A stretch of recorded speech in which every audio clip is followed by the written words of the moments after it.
ग्रंथ है तो देवी माँ का नाम, भोले बाबा का है तो भोले बाबा का नाम। पर भागवत जी में कृष्ण प्रधान देव ने पर नाम नहीं लिया है, सत्य का ही वर्णन किया है। जन्माद्यस्य यतो यदा विजत्तोऽस्योरिज्ञस्वरः, भागवत जी में आया है कि सत्यम परम धीमहि, सत्य ही नारायण है, सत्य ही भगवान है, सत्य ही पुण्य है और असत्य सबसे बड़ा पाप है। सत्य से बड़ा कोई धर्म नहीं है और असत्य से बड़ा कोई पाप नहीं है।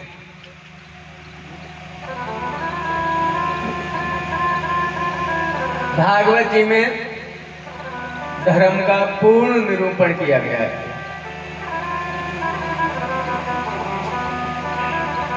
धर्म करना चाहिए, सत्य बोलना चाहिए। अगर हम एक बार सत्य बोलते हैं ना तो 50 लोगों से ऐसे चौड़ के कहेंगे हाँ हमने ये देखो ये सत्य बात कही, और एक बार पाप कर दिया, अधर्म कर दिया, घर में छुप के बैठ जाएंगे, किसी को नहीं बताएंगे। धर्म को जितना गान करेंगे उतना कम होगा, और अधर्म का धर्म का जितना कार्य करेंगे ना उसको जितना गुणगान करेंगे उतना कम होगा, उसका पुण्य कम होता चला जाएगा। और अधर्म को जितना गाओगे उसका भी श्रेणी कम होती चली जाएगी।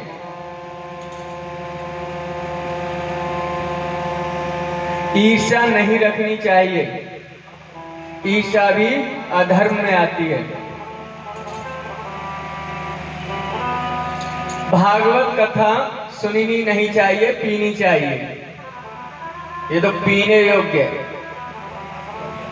निगम कल्पतो गलितम फलम सुखमुखाद द्रव्य संयुतम पिबतम भागवतम रसमालयम रसिका भुवे भावका। इसमें है ना, इस फल में देखो पहले बाघ हुआ करते थे, तो जिस फल को सुखदेव जी, सुक्का है ना तोता जो बोलते हैं, ये मुंह मार देता, वो फल मीठा बताया जाता था। यहाँ भी सुखदेव जी का मुंह लगा हुआ, आया कहां से है? वेद वृक्ष है, ब्रह्मा जी की डाली से टूटा तो नारद जी के पास में आया, और नारद जी के बाद वेद व्यास जी के पास, और फिर सुखदेव जी के पास, और सुखदेव जी के द्वारा परीक्षित जी को सुनाते हुए सभी में श्रवण हुआ। ये अमृतमय फल है, सभी फलों में छिलका गुठली सब होते, इसमें कुछ नहीं है। बोले फिर ये क्यों कहा कि पीना चाहिए? कथा है, श्रवण करना चाहिए, सुनने वाली चीज आर पार हो जाती है, और पीने वाली व्यवस्था अंदर तक जाती है, और जब यह अंदर जाएगी तभी तो अंतर्मन शुद्ध होगा, हृदय निर्मल हो जाएगा। मुहरो रहो रसिका भुवि भावका।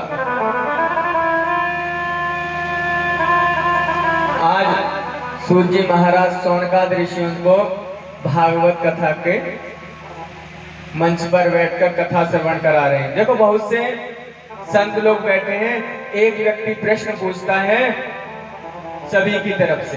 तो पहला प्रश्न है मानव के लिए परम धर्म क्या है?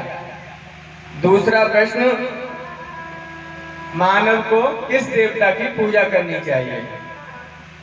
जब हम मंदिर में पूजा करने जाते हैं ना तो बहुत से देवता होते हैं, किसकी पूजा करें? ब्रह्मा जी बड़े हैं कि विष्णु भगवान बड़े हैं कि भोले बाबा बड़े हैं, किसकी पूजा करें? तीसरा प्रश्न है वेद में भगवान का नाम, परमात्मा का नाम अजन्मा लिखा है, तो वो जन्म क्यों लेता है? राम के स्वरूप में, कृष्ण के स्वरूप में जन्म क्यों लिया? वो तो अजन्मा है। और चौथा प्रश्न है भगवान के कितने अवतार हैं?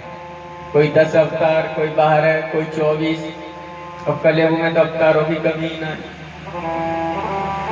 जो महाराज जी ने पढ़ लिख जाए वो एक नई देवता प्रकट कर दें। वो मंत्रण को शुद्ध कर दे। वेद व्यास जी ने जो लिखे वो सब मंत्र फेल, अब तो उनके मंत्र चलते हैं और हम लोग भी पागलों की तरह उन्हीं मंत्रों के पीछे भाग रहे हैं।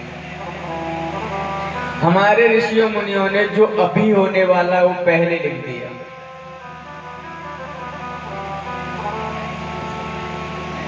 तपस्या कर करके सारे ग्रंथों को लिखा, हम उनको असत्य बोलते हैं। ब्राह्मण जो बोल रहे हैं वो झूठ है, गलत है, ये तो ढोंग कर रहे हैं, लूटने के मूड में है। अच्छा बताओ, हम तो लूट रहे हैं, तुम जगह जगह आश्रम बना रहे हो, तुम का धर्म का काम कर रहे हो। मान लिया ब्राह्मण लूटते हैं, तुम भी तो अपने यहाँ एक नया सिस्टम बनाया है, हमारा भजन करो, हमारे सत्संग में आओ। आप लोग भी तो बड़े बड़े आश्रम बना रहे हो। अगर ब्राह्मण गलत है तो आप भी गलत हैं। संत कौन है? जो पहाड़ों में झोपड़ी बनाए, जंगल में रहे, भगवान का भजन करे और जो हर इच्छा से मिल जाए वो भोजन में प्राप्त करे। मिल जाए तो ठीक, नहीं मिले तो ठीक, जैसी हरि की इच्छा।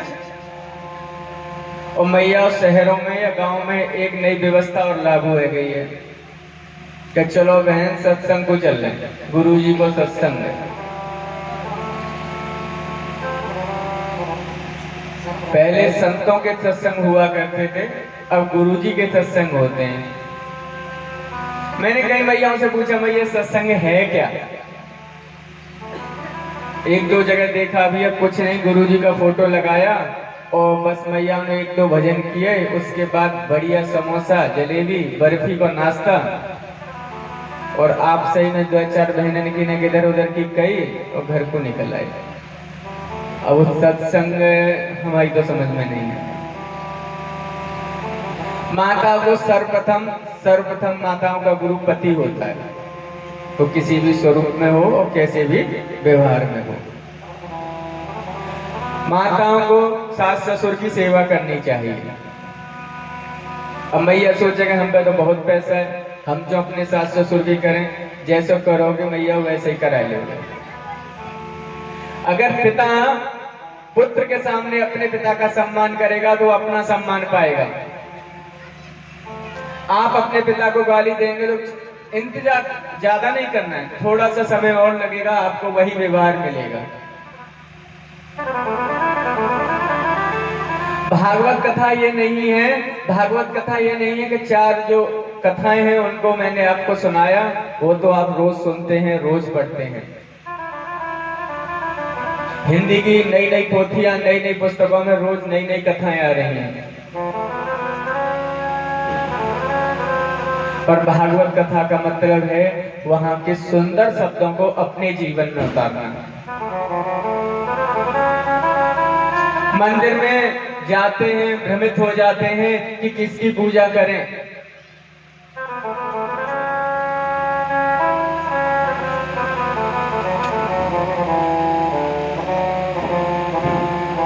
हम बार बार बोलते हैं ना, नारद नारद नारद, हर किसी व्यक्ति को। कल भी हमने बोला था, हमने कल भी कहा था, जिसे नारद जी मिल जाते हैं उसे भगवान जरूर मिलते हैं।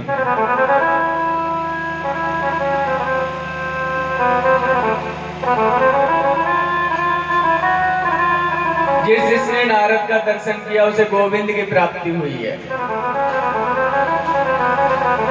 कथा में मुख्य प्रधान देव हैं वो सुखदेव जी महाराज हैं। इनके अवतरण का बहुत सुंदर कथा है। एक बार जिस गोलोक धाम में किशोरी जी की गोद में बैठे हुए थे, तो राधे जी ने कहा कि बेटा आप जाओ, कलयुग में भगवान नाम की चर्चा करनी है, आप कलयुग में अवतार लो और भक्तों को कथाओं का श्रवण कराओ, भक्ति का ज्ञान दो। सुखदेव जी ने मना कर दिया, बोले मैया हम नहीं जाएंगे, जाते ही विष्णु की माया घेर लेगी। राधे जी सरकार ने कहा कि मैं वचन देती हूँ तुम्हें विष्णु की माया नहीं घेरेगी।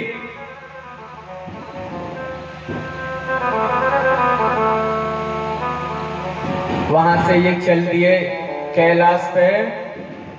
एक सुख गर्भिणी के से इनका प्रादुर्भाव हुआ। अब कैलाश पे जब बर्फ पड़ती है ना तो सभी पक्षी उड़ जाते हैं, ये रह जाते हैं। इधर नारद जी ने मन में सोचा कि मैंने सभी में झगड़ा करा दिया, सभी देवताओं के घर में झगड़ा करा दिया, भोले बाबा रह गए। विष्णु लक्ष्मी का हो गया, ब्रह्मा जी का हो गया, इंद्र के यहाँ भी कराया, पर अब भोले बाबा तो रह ही गए। पहुंच गए घूमते घूमते भोले बाबा के यहाँ। मैया को प्रणाम किया, मैया प्रणाम। मैया ने कहा, अरे नारद जी आप तो दिखाई नहीं देते, कहाँ रहते हो? बोले मैया क्या करें, आजकल मतलबी दुनिया है, लोग प्रेम भी बनावटी करते हैं। सामने बड़े प्यार से बात करेंगे और पीछे पीठ पीछे बुराइयां करेंगे। और मैया पिता पुत्र में, माँ बेटे में, पति पत्नी में भी प्रेम नहीं रहा। नारद जी वहीं ले आए घुमा के। मैया बोले हमारे भोलेनाथ तो हमसे बहुत प्यार करते हैं, यहाँ तक कि गुप्त से गुप्त जो गुरु मंत्र होता है वो भी हमें बताया है। नारद जी बोले हाँ वो तो सही है मैया, बताया होगा, भोले बाबा बहुत प्यार करते हैं आपसे। फिर तो मैया आपको ये मालूम होगा कि बाबा के गले में जो मुंड माला है वो किसकी है? उन्हें तो व्यवस्था दूसरी करनी। माता चुप हो गई, जमीन की तरफ देखने लगी। हंसते हुए बोले मैया यही प्यार दिखाई दे हमें तो। अब तो मैया और ज्यादा नाराज हो गई। पहले क्या था, जगह ज्यादा थी तो घरों में व्यवस्था बनाई जाती थी, एक कमरा अलग बना दिया जाता था, उसके ऊपर लिख देते कोप भवन। अब मैया वहां में गई तो समझ लो नाराज। नारद जी वहां से चले, भोले बाबा रास्ता में मिले। बाबा प्रणाम। भोलेनाथ ने कहा कहाँ जा रहे हो, थोड़ी देर और रुको बैठो। बोले ना मैया आपको याद कर रही है। भोलेनाथ बोले आप आए हो तो ज्यादा ही याद करेंगे। भोलेनाथ मैया के पास पहुंचे, मैया से कहा क्यों नाराज हो? बोले आप तो अंदर से तो काले हो, बाहर से तो काले हो, अंदर से और ज्यादा काले। बोले क्या हुआ? बोले आप हमसे प्यार ही नहीं करते, प्रेम ही नहीं रखते, आप तो ईर्ष्या रखते हैं। मैंने ऐसा नहीं समझा था। भगवान ने कहा भोलेनाथ ने कि मैंने गुप्त से गुप्त मंत्र, गुरु मंत्र भी आपको बताया है। बोले फिर ये मुंडमाला क्यों नहीं बताई? बोले यही तो प्रेम की परिभाषा है कि मैं आपसे इतना प्रेम करता हूँ कि ये मुंडमाला हर समय पहने रहता हूँ। ये आपके इतने जन्म हो गए हैं जितनी मुंडों की माला। अब तो मैया और नाराज बोल, अब तो तुम महाघोर पापी हो। हम इतनी बार मर गए, जन्म ले लिया और आप एक बार न मरे, ऐसा कौन सा अमर रस पी लियो? भोले बाबा ने कहा मैंने अमर कथा श्रवण की है। अमर कथा क्या है? बोले अमर कथा है श्रीमद् भागवत कथा। ये अमर कथा ही है। जिसने अपने जीवन में श्रवण कर ली, जिसने अपने हृदय में उतार ली, उसे आने जाने के चक्कर से छुट्टी मिल जाती है। और ऐसे व्यास जी आए, कथा सुनाई, शाम को चकाचक प्रसाद चक करो, घर चले गए। फिर देखेंगे कल काहे को प्रसाद। अगर मन में यही विचार है तो आनंद नहीं आएगा। कबो कबो ऐसा हो जाए, बांट तो रही पर उन्हें हमें सेब बनाए दो, उन्हें तो सेब दे दो, ऐसी व्यवस्था हो जाती।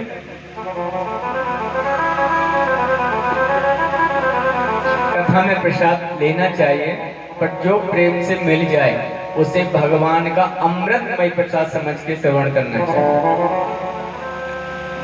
अब ये दोनों का प्रचलन चल गया, पर कथा में प्रसाद हमेशा हाथ में लेना चाहिए। इसके भी दो भाव हैं। जब प्रसाद हाथ में लेते हैं, कई जगह से हाथ की दुर्भाग्य की रेखा मिटती है। संतों ने हर एक पद्धति बहुत सुंदर लिखी है, पर हम उसका दुरुपयोग कर रहे हैं। कथाओं में चरणामृत तो सारा प्रसाद मिक्स करके लेना चाहिए, अमृत बनता है। अब तो सूखे प्रसाद की व्यवस्था अलग, गीले प्रसाद की व्यवस्था अलग, 2-3 तरह के दाने बढ़िया बढ़िया स्टैंड बढ़ गया है ना। कथा मंडप में पांडाल में सामने बैठकर सुननी चाहिए, कथा में सोना नहीं चाहिए। अब भोले बाबा कथा सुना रहे हैं तो हमारी तुम्हारी तरह तो है नहीं कि 3 घंटे और 4 घंटे। बाबा ने कहा हम आंख बंद करके कथा सुनाएंगे और आप घूम की जगह ओम बोले। जैसे पहले बुजुर्ग कहानियां, जब से मोबाइल आ गया तो बुजुर्गों का और बच्चों का संबंध खत्म हो गया, परिवारों में संबंध खत्म हो गए। ये ऐसे देवता प्रकट भये, इन्होंने सभी को अलग कर दिया।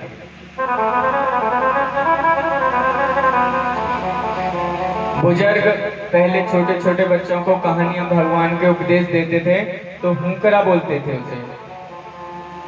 ओम की परिभाषा की आपको ओम बोलना है। पहले दिन की कथा प्रारंभ हुई, दूसरे दिन की हुई, तीसरे दिन की हुई, चौथे दिन मैया तो थक गई, बाबा तो लंबी समाधि वाले। उद्धव संवाद आया, थोड़ी 3 दिन की कथा रसमयी नहीं है। रसगुल्ला वाली कथा तो कृष्ण जन्म से प्रारंभ होती है। तो नींद आ गई मैया को। इधर जो अंडा था उसमें जीव का प्रादुर्भाव हो गया, सुखदेव का प्राकट हुआ, सुख का प्राकट हुआ। उन्होंने सोचा मैया तो सो गई, महाराज सोचने लगे। अब मैया सो गई तो बाबा की आंख खुल जाए, तो उन्होंने ओम ओम का उच्चारण शुरू कर दिया। जैसे ही सप्तम दिवस की कथा में कि भगवान गोलोक धाम को चले गए और जैसे ही जयकारा बोले गोविंद भगवान की, जैसे ही भगवान ने भोलेनाथ ने जयकारा लगाया, मैया बोली हाँ बाबा उद्धव जी का वो क्या हुआ? बोले आपने कथा नहीं सुनी? बोले हमें तो नींद आ गई। भोलेनाथ को क्रोध आया कि यहाँ कथा किसने सुनी? तो वो सुखदेव है, जो सुख है वो उड़ने लगा। भगवान ने कहा इन्होंने अमर कथा सुनी, कोई द्वेष नहीं है, पर पीठ के पीछे बैठकर सुना, इसका पाप लगता है, मारने के लिए दौड़े। इधर वेदव्यास जी की धर्मपत्नी अपने पति से कहती है हमारे आज तक कोई पुत्र नहीं है। तो व्यास जी महाराज ने कहा प्रभु की इच्छा होगी तो हो जाएगा। ये अपनी छत per खड़ी थी और इन्हें झमाई आई और सुखदेव जी अंदर प्रवेश कर गए। भोलेनाथ बोले कभी तो निकलेगा, तुझे मारूंगा जरूर। 1 साल 2 साल 3 साल वहां तो समय व्यतीत होगा। मैया ने कहा एक दिन व्यास जी से मुझे ऐसा लगता है कि मेरे गर्भ से मंत्रों का उच्चारण होता है, वेद मंत्रों का उच्चारण होता है। व्यास जी ने कहा कोई विद्वान रहा होगा। जब 5-6 साल बीते तो व्यास जी ने एक दिन कहा भैया जो भी हो जन्म लो, आपकी माँ को कष्ट होता है। बोले पहले तो भोले बाबा से बचा। भोले बाबा की व्यास जी ने प्रार्थना की, भोले बाबा समझाकर भेज दिए। बोले अब तो जन्म ले लो। बोले नहीं लेंगे। बोले क्यों? कि जैसे ही हमारा जन्म होगा विष्णु की माया हमें घेर लेगी।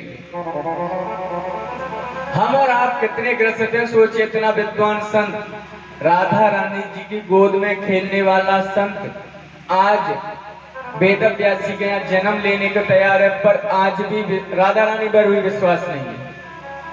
विष्णु की माया मुझे घेर लेगी, मैं नहीं आना चाहता, मुझे नहीं जन्म लेना, मैं यहाँ ठीक हूँ। उन्होंने जो गर्भ है उसको ही मंदिर बना लिया। गर्भस्थ शिशु गर्भगृह को मंदिर बना लिया। गर्भ में सबसे ज्यादा कष्ट होता है। वेदव्यास जी ने विष्णु भगवान की प्रार्थना की। सुखदेव जी कह दिया जब तक मायापति विष्णु आके वचन न दे कि मुझे माया नहीं घेरेगी तब तक मैं जन्म नहीं लूंगा। विष्णु भगवान ने आके कह दिया कि आपको हमारी माया नहीं घेरेगी, फिर भी जन्म लेते ही जंगल की ओर भाग खड़े हो गए, रुके ही नहीं। अभी भी विश्वास नहीं उन्हें माया का। जंगल की नार लटका हुआ है, जंगल की ओर भागे जा रहे हैं। पीछे हे पुत्र कहकर पिताजी दौड़ लगा रहे हैं। वेदव्यास जी महाराज जा रहे हैं। आगे चलकर देखते हैं कि सुखदेव जी के निकलने के बाद कुछ माताएं जल सरोवर में स्नान कर रही थी। जैसे ही व्यास जी पहुंचे, उन्होंने अपने शरीर को ढक लिया। व्यास जी ने कहा, मेरा पुत्र युवक स्वरूप में यहां से गया है, आपने उसे देखकर तो वस्त्र नहीं पहने, मुझे बुजुर्ग को देखकर क्यों पहन लिए? बोले स्त्रियों ने बहुत सुंदर, वो तो वेदात्मा है, उन्हें स्त्री पुरुष का भेद ही नहीं मालूम, वो तो माया से परे है। व्यास जी को ज्ञान हो गया। बोले मैं किसको रोकने जा रहा हूं? व्यास जी घर लौट के आ गए। देखो यहाँ भी एक भाव है, व्यास जी का भी जब जन्म हुआ था, ये भी जंगल को चले गए थे सीधे। ये भी अपनी माता के पास नहीं ठहरे थे। माता ने कहा, बेटा वृद्धावस्था में मुझे आपकी जरूरत रहेगी। तो इन्होंने कहा कि जब आपको मेरी जरूरत हो, मेरा ध्यान करना, मैं आ जाऊंगा।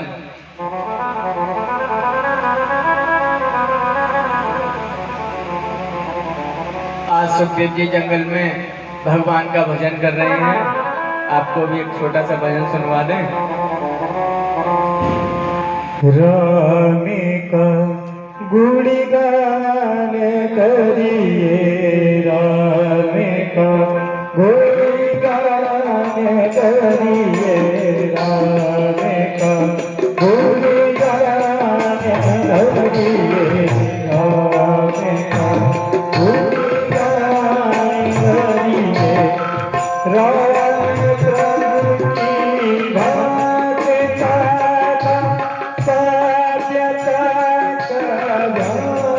की जय। जय जय श्री गणेश। जय अम्बे पुष्प परमोधर्म यतो भक्ति दुरक्षजे अहेत देहता ये आत्मा संपसी। आदरणीय सूर्य महाराज सोनका ऋषियों को उनके प्रश्नों का उत्तर दे रहे हैं। मानव के लिए धर्म क्या है? मानव के लिए सबसे उत्तम धर्म श्री कृष्ण के चरणों में, भगवान श्री कृष्ण के चरणों में प्रीत रखना। कन्हैया के गोविंद के चरणों में प्रीत होनी चाहिए।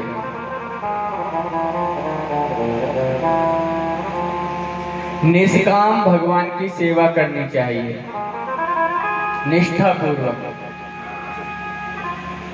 जाते हैं वृंदावन जाते हैं, गोविंद का स्वरूप लेके आ जाते हैं। गोविंद को सुंदर सुंदर वस्त्र पहनाते हैं, मैया भोग लगाती हैं, बहुत अच्छा व्यवहार है। पर कई कई जगह थोड़ा गलत होता है। भोग प्रसादी वही लगानी चाहिए जो सात्विक हो। घर में बच्चे भोजन नहीं बनना चाहिए।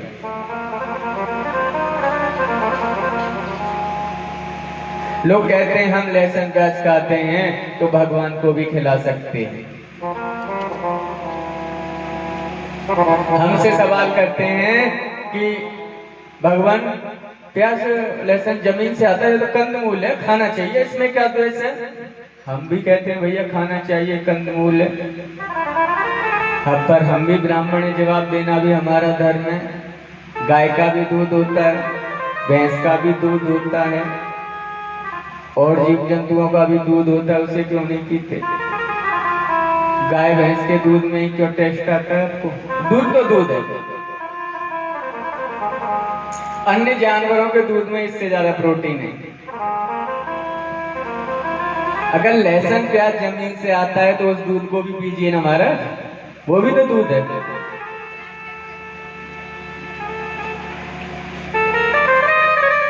हर चीज में शंका निकालेंगे, अरे तुम्हारे ठाकुर जी के तो हाथ टेढ़े।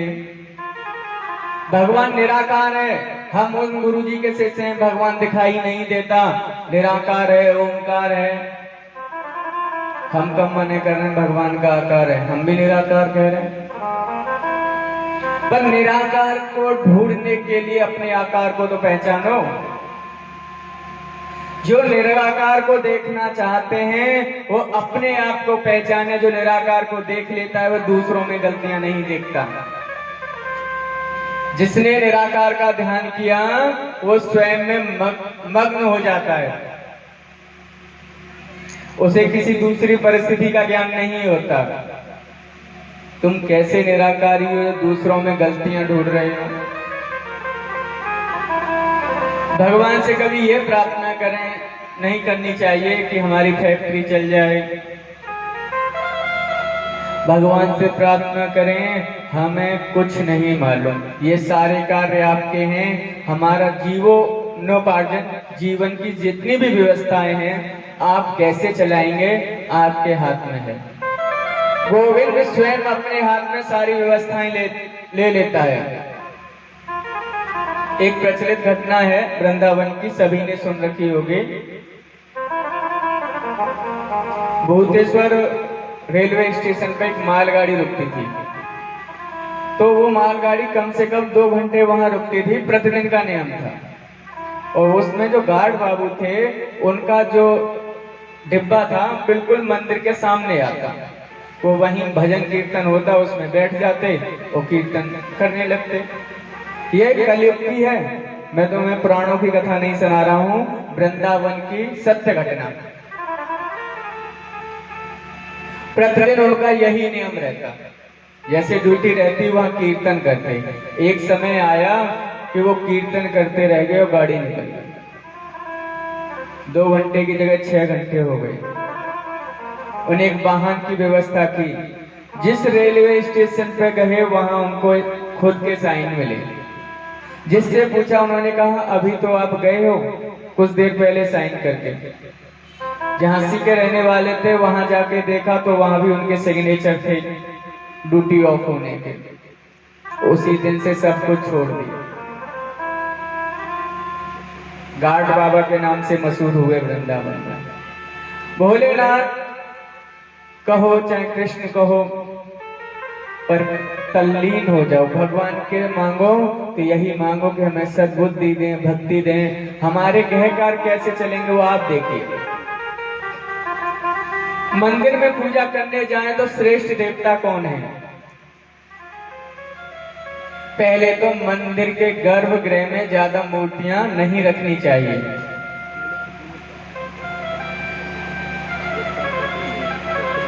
मंदिर के गर्भगृह में ज्यादा मूर्तियां नहीं रखनी चाहिए।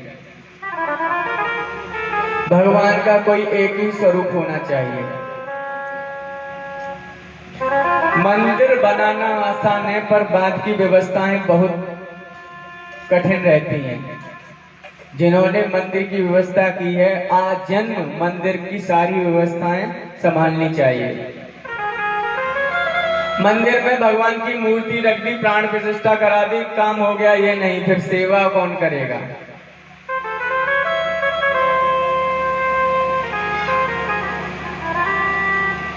एक में श्री कृष्ण में रखो, भोले बाबा में रखो। बस भोले बाबा के मंदिर जाओ तो बस यही प्रार्थना करो, हे भोलेनाथ हम पर ऐसी कृपा करो कि भगवान गोविंद के चरणों में, माता रानी की, जिसका आप साधते हो, जिसको आप मानते हो, हमारी साधना उनके चरणों में हमारी प्रीत लग जाए। वही प्रार्थना करनी चाहिए। एक साधे सब सदे, सब साधे सब जाए। एक को साधने से सब सज जाता है, और सबको साधोगे तो सब कुछ चला जाएगा। भगवान का नाम अजन्मा है तो भगवान ने जन्म क्यों लिया? भगवान कभी जन्म नहीं लेता, गोविंद के तो अवतार होते हैं। जब जब हो ये धर्म की हानि, बाढ़े असुर महाअभिमानी, तब तब धर प्रभु विविध शरीरा, हरे कृपा निधि सज्जन पीरा।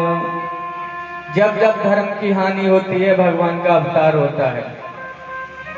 प्रथम अवतार सनक सनंदन सनत कुमार, 12 अवतार संत नारद, नर और नारायण, भगवान श्री कपिल देव जी, दत्तात्रेय जी, यज्ञ भगवान, श्री ऋषभ देव जी, पृथु जी, मत्स्य अवतार, कश्यप अवतार, धन्वंतरी अवतार, मोहिनी अवतार, श्री नरसिंह अवतार, वामन भगवान का अवतार, श्री परशुराम जी का अवतार, महर्षि वेदव्यास जी का अवतार, आदरणीय प्रभु श्री राम, श्री बलराम जी, शेषावतार और मेरे गोविंद कन्हैया का अवतार, हरे अवतार, हंस अवतार, बुद्ध अवतार और जो 24वां अवतार है वो कल के अवतार।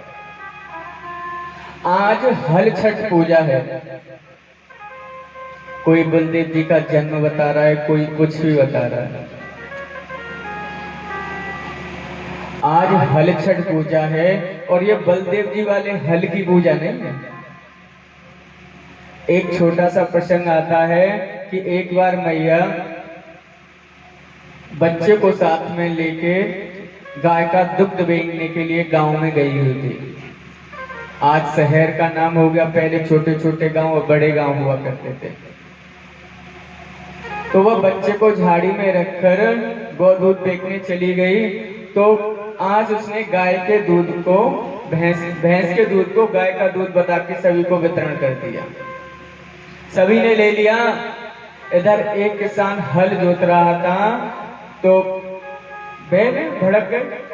कल हम जिस रथ में आ रहे वो भी भड़क गए, हम बच गए, डर लगता है ना।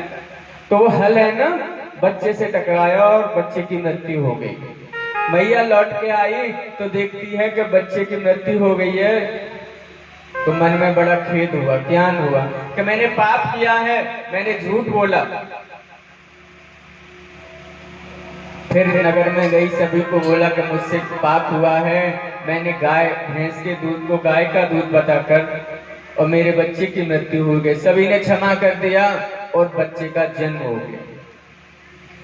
जिन बच्चों को रोग होता है ना, उन मैयाओं को हल छठ व्रत रखना चाहिए। इसमें मालपुआ, गोबर से हल की एक प्रतिमा बनाई जाती है, घी गुड़, मालपुआ, गाय का शुद्ध दूध, गाय के दूध की खीर, इससे पूजा होती है। ये बलदेव छठ नहीं है, हल छठ है। देखिए, राम और कृष्ण में कोई अंतर नहीं है। राम कृष्ण दो एक हैं, अंतर नहीं निमेष। इनके नयन गंभीर हैं, उनके चपल विशेष। श्री राम जी के नयनों में गंभीरता है और गोविंद के नयनों में चपलता है।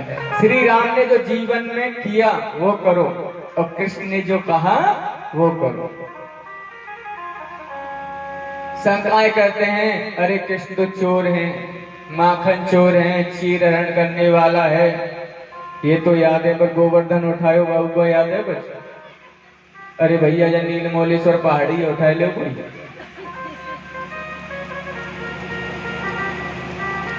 शंका तो हम तुरंत कर देते हैं पर विचार नहीं करते। किसी से कहो आप भांग मत खाओ भैया, क्यों? भोले बाबा वो दिखाते थे। अरे उनके तो नागराज है, तुम एक छोटो से गले में लपेट लो।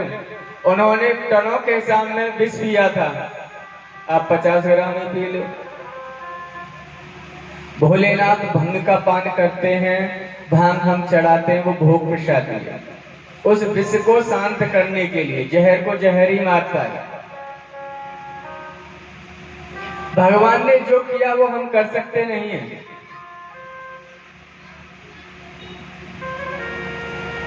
आता है ना, ब्रह्मांड में निकाया निर्मित माया, रोम रोम प्रतिवेद कहे।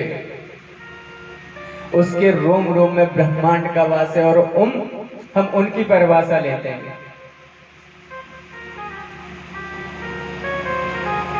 सुखदेव जी हैं, 16 वर्ष की उम्र है, दिगंबर स्वरूप है, शरीर पे कोई वस्त्र नहीं है।